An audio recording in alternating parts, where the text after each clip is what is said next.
سلسلہ بیت قضیہ عثمان سے فارغ ہوتے ہی بیت کے لیے عام بلوائی آستانہ مرتضویہ پر جمع ہو گئے تھے۔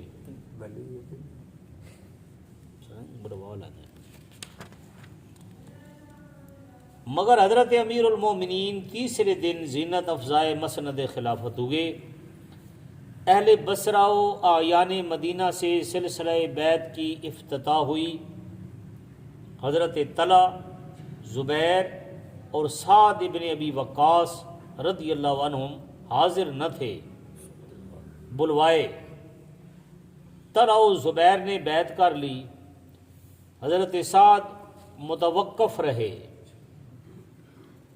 لیکن یہ کہہ دیا کہ میری طرف سے کسی قسم کے خطرے کا خیال نہ کریں۔ عہد عثمان سے سعد خانہ نشین ہو چکے تھے۔ مسند مشرشین ہو گئے۔ جی ہاں، مسند نشینی کے بعد خلافت کے کاروبار کی ابتدا عہد عثمانی کے مقرر کیے ہوئے عمال کی معزولی سے شروع ہوئی۔ حضرت امیر علیہ السلام کے خیال میں عثمانی عمال گویا اس قدر نااہل تھے کہ ایک منٹ بھی ان کا برسر اقتدار رہنا کسی طرح جائز نہیں ہو سکتا تھا۔ مدبرین ملک اور سارا معذول کر دیتا۔ سارے مدبرین ملک مغیرہ ابن شعبہ اور عبداللہ ابن عباس وغیرہ ہم نے اس اجلت کو روکنا چاہا، مگر وہ ناکام رہے۔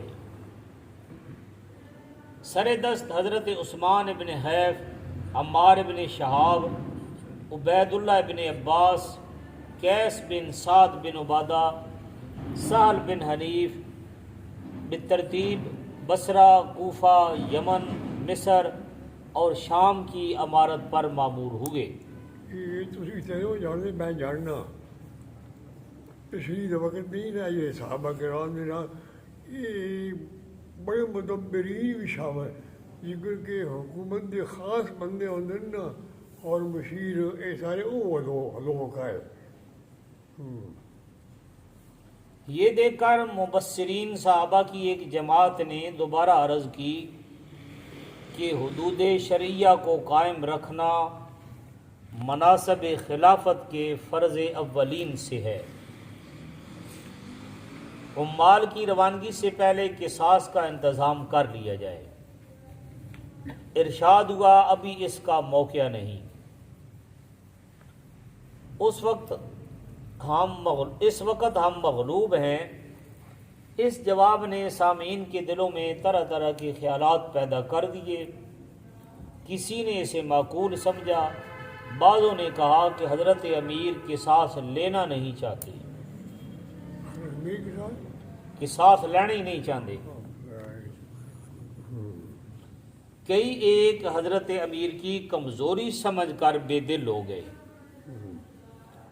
اس لیے اعیان مدینہ میں سے حسان ابن ثابت، کعب ابن مالک، مسلمہ ابن مخلد، ابو سعید فدائی، محمد بن مسلمہ، نعمان بن بشیر، زید بن ثابت، فضالہ ابن عبید، کعب بن عمرہ وغیرہ رضی اللہ عنہم، جو ابھی سلسلہ بیت میں نہیں آئے تھے، بیت سے رک گئے۔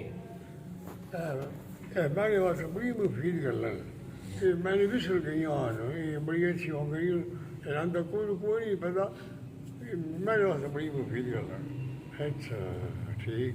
اور اسے فتنہ عظیم سمجھ کر کچھ تو شام چلے گئے اور کچھ مکہ میں آ گئے۔